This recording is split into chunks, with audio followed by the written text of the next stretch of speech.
الحمدللہ رب العالمین والصلاۃ والسلام علی رسول اللہ صلی اللہ علیہ وسلم۔ رب اشرح لی صدری ویسر لی امری واحلل عقدۃ من لسانی یفقہوا قولی۔ سبحانک لا علم لنا الا ما علمتنا انک انت العلیم الحکیم۔ رب زدنا علما۔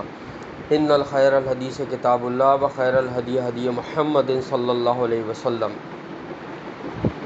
سورہ فرقان ہماری چل رہی ہے اور ہم نے اپنی آخری کلاس میں پڑھا تھا کہ اللہ تعالیٰ نے زمین اور آسمان اور جو کچھ بھی اس کے درمیان ہے ان کو 6 دنوں میں پیدا کیا، ٹھیک ہے، اور پھر وہ مستوی ہوا عرش پر، ٹھیک ہے، عرش پر اللہ تعالیٰ مستوی ہوا، استوا علی العرش، بس کہتے ہیں کہ اللہ عرش پر ہے۔ اس کی کیفیت کیا ہے ہم اس بارے میں بات نہیں کرتے، وہ مجہول ہے، ٹھیک ہے۔ جو بات ہمیں معلوم ہے وہ یہ کہ اللہ عرش پر ہے، یہ معلوم ہے۔ کیفیت کیا ہے، کیسے اللہ تعالیٰ عرش پر مستوی ہے، یہ مجہول ہے، ہم اس پر بحث نہیں کریں گے، ٹھیک ہے۔ اور پھر ہم نے پڑھا تھا وہی رحمان ہے، آپ پوچھیں اس کے بارے میں جو وہ خبر رکھتے ہیں، اور جب ان سے کہا جاتا ہے تم سجدہ کرو رحمان کو تو وہ کہتے ہیں یہ رحمان کیا ہے، ٹھیک ہے۔ کیا ہم سجدہ کریں اسے جس کے بارے میں آپ حکم دیتے ہیں؟ اور اس بات نے ان کو نفرت میں اور بڑھا دیا۔ یہ ہم نے پڑھا تھا، رحمان اللہ تعالیٰ کا صفاتی نام ہے، ٹھیک ہے۔ اور پھر اس صورت کے بارے میں نے اس آیت کے بارے میں بتایا تھا کہ اس پہ سجدہ ہے، ٹھیک ہے، جو سنت ہے سجدہ کرنا، اس پہ سجدہ کرنا چاہیے، ٹھیک ہے۔ آگے چلتے ہیں انشاءاللہ۔ اعوذ باللہ السمیع العلیم من الشیطان الرجیم من ہمزہ ونفخہ ونفثہ۔ تبارك الذي جعل في السماء بروجا وجعل فيها سراجا وقمرا منيرا۔ اب اللہ تعالیٰ فرما رہے ہیں بہت ہی بابرکت ہے وہ ذات، بڑی ہی برکت والی ہے۔ یہ اللہ تعالیٰ نے اپنی ذات کے بارے میں برکت والی ذات، یہ جو ہے نا تبارک الذی، قرآن میں کئی جگہ آیا ہے کہ اللہ کی ذات برکت، یعنی برکت کس میں ہے؟ اللہ کے نام میں ہے برکت۔ برکت کسی چیز میں نہیں ہے، برکت اللہ کے نام میں ہے، اللہ کے ذکر میں ہے، اللہ کے قرآن میں ہے۔ برکت ان چیزوں میں رکھی ہے اللہ نے، ٹھیک ہے۔ جس نے بنایا آسمان میں برج، ٹھیک ہے، بروجن، اس کا پلورل ہے بروج اور سنگولر ہے برج، ٹھیک ہے۔ ابھی اس کے بارے میں بتاتا ہوں۔ جس نے بنایا آسمان میں برج اور اس نے بنایا اس میں چراغ۔ آسمان میں کیا چیز ہے؟ چراغ ہے، سورج، چمکتا ہوا سورج جو ہے چراغ، اور چاند، قمر۔ قمر کس کو کہتے ہیں؟ چاند کو۔ یعنی آسمان میں اللہ تعالیٰ نے سورج بنایا جو چراغ کے طور پر ہے، اور قمر بنایا، چاند یعنی جو روشنی دیتا ہے، منیرہ، روشن، ٹھیک ہے۔ آج بس ہم اسی ایک آیت کا ترجمہ اور تھوڑی سی تفسیر کریں گے انشاءاللہ۔ پوری تفسیر تو اس کی نہیں کرا پاؤں گا اس ایک آیت کی۔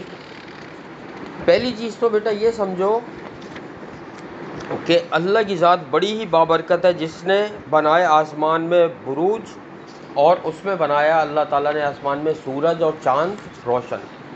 پہلے یہ سمجھو اس بات کو کہ سورہ انبیاء میں اللہ تعالیٰ نے یہ بات فرمائی ہے، کیا تمہیں نہیں پتہ کہ یہ سب پہلے آسمان میں گڈمٹ تھے اور پھر اللہ نے ان کو جدا جدا کیا؟ یہ سورہ انبیاء میں اللہ تعالیٰ فرما چکا ہے۔ سائنس آج یہ کہتی ہے کہ دنیا جو ہے وہ بگ بینگ ایک تھیوری تھی، بگ بینگ ایک ایکسپلوژن تھا جو اب سے 5 کھرب سال پہلے ہوا تھا۔ یعنی 5 کھرب کا مطلب ہے ایک تو ہوتا ہے 5 کروڑ، پھر ہوتا ہے 5 ارب، پھر ہوتا ہے 5 کھرب سال۔ 5 کھرب سال پہلے ایک کائنات میں ایکسپلوژن ہوا تھا جس کی وجہ سے یہ دنیا، یہ چاند، ستارے، سورج، چاند اور تمام اسٹارز، گلیکسیز اور یہ جتنی بھی چیزیں ہیں نا، یہ ساری چیزیں وجود میں آئیں۔ اور یہ قرآن ہمیں 1400 سال پہلے بتا چکا ہے، سائنس تو آج بتاتی ہے، ٹھیک ہے۔ سب چیزیں اس سے وجود میں آئیں۔ اور پھر دخان میں اللہ تعالیٰ، کیا دخان کا کیا مطلب ہے؟ دھواں، کہ وہ دھواں تھا، وہ گیس کا ایک دھواں تھا، کاربن تھا وہ ایک، جس میں ایکسپلوژن ہوا۔ انرجی بڑھتی چلی گئی، اس کی انرجی بہت بڑھتی چلی گئی، یہاں تک کہ اس کی ڈینسٹی بہت کم ہو گئی، انرجی بہت زیادہ ہو گئی، تو وہ ایکسپلوژن ہوا ایک دم، جس سے یہ پوری کائنات بنی۔ یہ سائنس آج ثابت کر رہی ہے جو قرآن 1400 سال پہلے اللہ تعالیٰ نے بتا دیا ہے۔ اچھا، اب آ جاؤ اس پر کہ اللہ تعالیٰ نے آسمان میں بروج بنائے۔ دیکھو، پہلی چیز تو یہ ذہن میں رکھو کہ اللہ تعالیٰ قرآن میں سورہ نساء میں بروج کا لفظ اللہ تعالیٰ نے ایک اور چیز کے لیے بھی استعمال کیا ہے کہ تم کہیں بھی ہو، جتنے ہی مضبوط قلعوں میں بند ہو جاؤ، جتنے ہی اوپر قلعوں میں بند ہو جاؤ، تمہیں موت کو اگر جب آنا ہے تو تمہیں آ کر موت رہے گی، وہاں پہ تمہیں پکڑ لے گی موت۔ اور ان قلعوں کے لیے اللہ تعالیٰ نے بروج کا لفظ استعمال کیا، سورہ نساء میں ہے یہی لفظ کا استعمال، ٹھیک ہے۔ ویسے لفظی طور پہ جو برج کہتے ہیں وہ مضبوط کسی ایسی چیز کو کہتے ہیں جو مضبوط، ٹھوس ہو، آنکھوں سے دیکھی جا سکے اور بلند ہو، ٹھیک ہے۔ یہاں پر بھی اللہ تعالیٰ نے جو اس کا مطلب لیا ہے آسمان میں بروج، اس سے مطلب ہے اسٹارز، گلیکسیز وغیرہ، اور اس سے مطلب ہے سورج کے وہ راستے جہاں جہاں سے سورج گزرتا ہے، جیسے ٹورس، ایریز، لبرا، ایکیوریس، لیو، جس کو برج دلو، اسد، میزان اور اس طرح کے جو نام دیتے ہیں ایسٹرولوجی میں، ٹھیک ہے، یہ بروج کہلاتے ہیں۔ یہ سورج کے راستے ہیں، جن جن راستوں سے سورج گزرتا ہے۔ یہ اللہ تعالیٰ نے سورج اور چاند کی منزلیں طے کری ہیں۔ یہ کیوں کری ہیں؟ کیونکہ سورج کا کام یہ ہے کہ دن کے وقت سورج جو ہے اپنی روشنی انسانوں کو، جانوروں کو، سب کو دیتا ہے، جس سے لوگ فائدہ اٹھاتے ہیں۔ انسان روشنی سے الگ کام کرتا ہے، جانور الگ کام کرتے ہیں، اور جو نباتات ہیں یعنی یہ پیڑ پودے وغیرہ یہ الگ کام کرتے ہیں، فوٹو سینتھیسس وغیرہ ہوتا ہے ان میں، ٹھیک ہے، نشو نما ہوتی ہے۔ اسی طریقے سے جب سورج چھپ جاتا ہے، اب آ گئی رات۔ اب رات میں اللہ تعالیٰ نے چاند کو پیدا کیا ہے، ہلکی روشنی ہوتی ہے، اس کی ٹھنڈی روشنی ہوتی ہے کہ آرام کرنے والے آرام کر لیں، اور جن کو راستہ تلاش کرنا ہے وہ چاند کی روشنی میں راستہ تلاش کر لیں۔ یہ تو اب جا کے وہ میٹر ایجاد کیے ہیں انہوں نے کہ جو ڈائریکشن بتاتے ہیں، ورنہ ابھی بھی جو بیچ سمندر میں شپس وغیرہ چلتی ہیں نا، وہ چاند کی اور ستاروں کی روشنی سے اپنا راستہ تلاش کرتے ہیں۔ ان کو اندازہ ہوتا ہے، انہوں نے پوری اس کی وہ پڑھی ہوئی ہوتی ہے، ظاہر ہے ان کو ایک تعلیم دی جاتی ہے اس کی، ایسٹرونومی، ایسٹرولوجی کی پوری، تو ان کو اندازہ ہوتا ہے کہ چاند اس ڈگری پر ہے تو ہم اس سمت میں جائیں گے تو ہم اس جگہ پہنچیں گے۔ ابھی بھی اسی سے راستہ تلاش کرتی ہیں کشتیاں وغیرہ سمندر میں، جہاں پہ نہ موبائل کام کرتا ہے، نہ لوکیشن آن ہوتی ہے، نہ کوئی چیز کام کرتی ہے، وہاں صرف چاند اور ستاروں کی روشنی سے آگے بڑھتے ہیں۔ اللہ تعالیٰ نے یہ نشانی کے طور پہ بنایا ہے، سورج، چاند، ستارے، سیارے، ٹھیک ہے، یہ کائنات پھیلتی چلی جا رہی ہے۔ اور سائنسدان یہ کہتے ہیں، سائنسدانوں نے کائنات کو دو حصوں میں تقسیم کیا ہے، ایک ہے آبزرویبل یونیورس اور ایک ہے نان آبزرویبل یونیورس، ٹھیک ہے۔ یعنی آبزرویبل یونیورس سائنسدانوں نے اس کائنات کو کہا ہے جہاں تک سائنسدان ابھی ٹیلیسکوپ سے دیکھ سکے ہیں، یا جہاں تک کہ شواہد انہیں مل سکے ہیں، جہاں تک کی روشنی انہوں نے ڈیٹیکٹ کر لی ہے۔ اگر آبزرویبل یونیورس کو ہم اگر کاؤنٹ کریں ایک دائرے کے اندر، تو وہ تقریباً کئی بلین ٹریلین لائٹ ایئرز بنتی ہے۔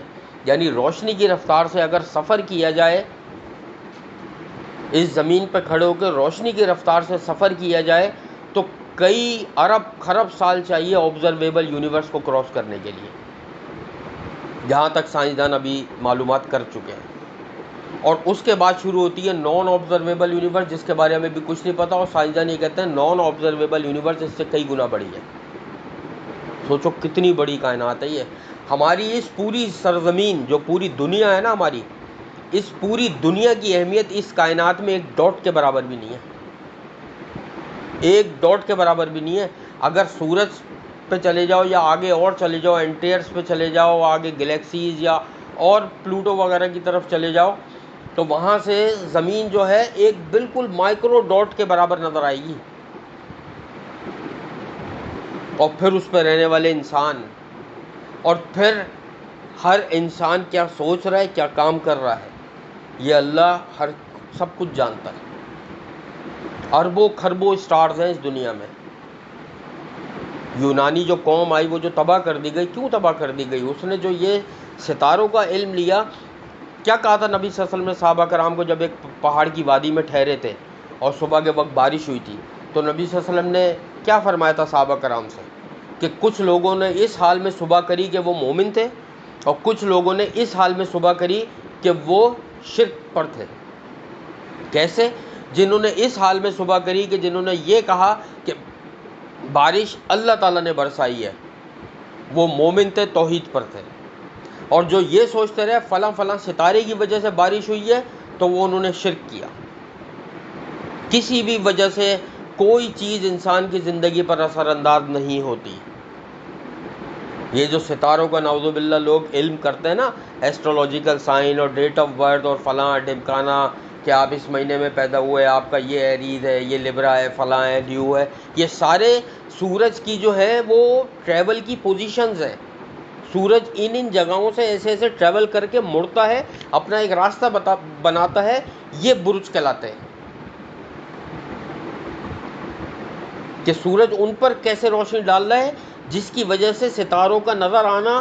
اور یہ سورج چاند گرہن کیا ہوتا ہے؟ اسی وجہ سے تو ہوتا ہے کہ سورج اور چاند ٹریول کر رہے ہوتے ہیں، ان کی روشنی کم زیادہ ہوتی ہے، آمنے سامنے اسٹارز آ رہے ہوتے ہیں، جس کی وجہ سے سورج نظر نہیں آ رہا ہوتا یا چاند کا کچھ حصہ نظر نہیں آ رہا ہوتا، اسی لیے وہ گرہن بھی لگتا ہے. اور یہ اللہ کی نشانیوں میں سے نبی صلی اللہ علیہ وسلم فرمایا، گرہن کا لگنا کوئی بدبختی یا منحوسیت کی علامت نہیں ہے، یہ اللہ کی نشانیوں میں سے ہے. اور یہ ستارے انسان کی زندگی پر کوئی اثر انداز نہیں ہوتے. یونانی قوم اسی لیے تباہ کر دی گئی تھی کہ وہ اس چیز پر ایمان. اور آج ہمارے یہاں دیکھ لو کیا ہوتا ہے. آج صبح مارننگ شوز اٹھا کے دیکھ لو، رات کے پروگرامز اٹھا کے دیکھ لو، میڈیا پہ، سوشل میڈیا پہ اٹھا کے دیکھ لو، ستاروں کا حال. اپنی قسمت کا حال معلوم کریں. بس جو قسمت اللہ تعالیٰ نے لوہے محفوظ میں انسانوں کی لکھی ہوئی ہے، اس کا حال آپ کیسے معلوم کر سکتے ہو؟ اللہ تعالیٰ نے چھپا کے رکھا ہے. اور پھر یہ شیاطین ہوتے ہیں. یہ بھی قرآن میں ہم نے پڑھا ہے کہ شیطان خبر لینے جاتا ہے اوپر آسمان پر، اور پھر اللہ کے فرشتے جو ہیں اس کو ستارہ کھینچ کے مارتے ہیں. شہاب ثاقب جس کو کہتے ہیں، پڑھا ہے نا ہم نے کہ شہاب ثاقب مارتا ہے اس کو کھینچ کے، وہ جو ہمیں نظر آتی ہے ایک دم تیز روشنی، کہ وہ اس کو اگر شیطان کو پکڑ لگ جاتا ہے تو وہ اسی وقت جلا کر بھسم کر دیتا ہے اس کو. اور اگر نہیں لگتا تو وہ آسمان سے اگر چھوٹی موٹی کوئی خبر لے کر اترتا بھی ہے نیچے، کوئی بات سن بھی لیتا ہے اگر وہ، تو آ کے نیچے 10 جھوٹ ملا کے لوگوں میں بتاتا ہے. اور وہ کاہن جو ہے لوگوں کو بتاتا ہے، اچھا تمہارے گھر جو چوری کی تھی نا تمہارے فلاں رشتہ دار نے کری تھی، تمہارے اوپر یہ جو کالا جادو ہوا ہوا ہے نا، تمہارے ساتھ یہ مسئلہ ہوا ہوا ہے، یہ تمہاری بیٹی پر یا تمہارے بیٹے پر یا تمہاری بیوی پر فلاں نے جادو کروایا ہوا ہے. یہ اس طرح جھوٹ ملا کے کاہن جو ہے وہ بتاتے ہیں تاکہ لوگ ایک دوسرے کے دشمن بن جائیں. اس چیز کا کوئی اثر نہیں ہوتا انسان کی زندگی پر، سب کچھ اللہ کے چاہنے اور نہ چاہنے سے ہوتا ہے. بس اللہ نے چاہا جادو اثر کرے گا. نبی صلی اللہ علیہ وسلم پہ نہیں کیا کیا اثر؟ نبی صلی اللہ علیہ وسلم پہ جادو کر دیا تھا وہ یہودی عورت نے. پڑھو اٹھا کے صحیح بخاری کی حدیث. اور اس کا کیا اثر ہوا تھا کہ نبی صلی اللہ علیہ وسلم جو ہے وہ بہت ساری باتیں بھول جاتے تھے. ان کو یاد نہیں رہتا تھا میں نے کھانا کھایا یا نہیں کھایا، میں کس سے مل کر آیا ان کو یاد نہیں رہتا تھا میں کس زوجہ کے گھر پہ جا کے کیا کھایا میں نے. ہاں علماء کرام یہ کہتے ہیں نبی صلی اللہ علیہ وسلم قرآن نہیں بھولتے تھے. جو قرآن اللہ نے ان کو یاد کرا دیا تھا وہ سب یاد تھا ان کو. وہ صرف یہ بھول جاتے تھے دنیاوی معاملات. اور یہ اللہ تعالیٰ نے ہم لوگوں کے سکھانے کے لیے بتائیں چیزیں. کیوں؟ یہ پوری حدیث پڑھو تو اس میں پتہ چلے گا کہ نبی صلی اللہ علیہ وسلم کو پھر اللہ تعالیٰ نے خواب میں دکھایا کہ فلاں فلاں کنویں میں جو جادو کیا گیا ہے وہ گڑیا کو ڈالا گیا ہے، آپ جائیں اس گڑیا کو نکالیں، اس کے بال کھولیں، اور معوذتین نازل کی گئی، سورہ فلق سورہ ناس نازل کی گئی جو جادو کا توڑ ہے. پھر حضرت علی رضی اللہ تعالیٰ عنہ کے ساتھ نبی صلی اللہ علیہ وسلم وہاں گئے، وہ گڑیا نکالی کنویں میں سے، اس کے بال کھولتے رہے، گرائیں کھولتے رہے اور معوذتین پڑھتے رہے، جادو کا اثر ختم ہو گیا. یہ اللہ کا حکم تھا تو جادو اثر کرتا ہے. اگر اللہ کا حکم نہیں ہو تو جادو اثر نہیں کرتا. اس کی وجہ ہے، خود سوچو، جادو تقدیر نہیں بدل سکتا. بس یہ ذہن میں رکھو. ایک لڑکی کا رشتہ اللہ تعالیٰ نے فلاں جگہ لکھا ہوا ہے، ایک مثال ہے، کہیں بھی لکھا ہوا ہے اچھی جگہ پر، لاکھ اس پہ لوگ جادو کرنے کی کوشش کریں، جادو تقدیر نہیں بدل سکتا. تقدیر کو کوئی چیز نہیں بدل سکتی سوائے یہ کہ آدمی دعا کرے اللہ تعالیٰ اس کی تقدیر بدل دے، بس۔ تقدیر کو نہ جادو بدل سکتا ہے، نبی صلی اللہ علیہ وسلم کی صاف حدیث ہے کہ اگر تقدیر کو کوئی چیز بدل سکتی تو وہ نظر ہو سکتی تھی، اگر بدل سکتی تو۔ کیوں تقدیر پتہ ہے کیا ہے؟ نبی صلی اللہ علیہ وسلم نے فرمایا، ایک حدیث کے الفاظ ہے کہ اللہ تعالیٰ نے تقدیریں لکھ دی ہیں، صحیفے خشک کر دیے گئے ہیں، یعنی جن صحیفوں پہ لکھی ہیں تقدیریں وہ خشک ہو چکی ہیں، اور جن قلم سے اللہ تعالیٰ نے لکھی ہے وہ قلم توڑ دیے گئے ہیں۔ تو تقدیر کوئی چیز نہیں بدل سکتی سوائے اللہ کی رضا کے۔ یہ جادو کرنا، یہ کرنا، وہ کرنا، کسی کو یار نظر لگ گئی اس کو، وہ قسمت میں تھا اس کو لگی ہے، فلاں چیز کا اثر ہو گیا اس پہ، وہ قسمت میں تھا، جو ہوا وہ اس کی تقدیر میں لکھا تھا، اس کو کوئی چیز نہیں روک سکتی تھی۔ ایسا ہو ہی نہیں سکتا کہ اللہ نے کسی کی تقدیر میں لکھا ہے کہ جادو اثر نہیں کرے گا اور اس پہ کوئی جادو کر کے دکھا دے۔ تقدیر بدل ہی نہیں سکتا ہے جادو۔ اللہ تعالیٰ نے یہ پاور صرف اپنے پاس رکھی ہے تقدیر بدلنے کی، یہ کسی کو بھی نہیں دی پاور۔ ہمارا یہ ایمان آ جائے تو ہم صحیح معنوں میں یہ ستارے، بروج اور یہ ساری جادو اور یہ ساری چیزیں سمجھ جائیں۔ صرف آج اس ایک آیت کا مطلب سمجھانے کا مقصد ہی میرا یہ تھا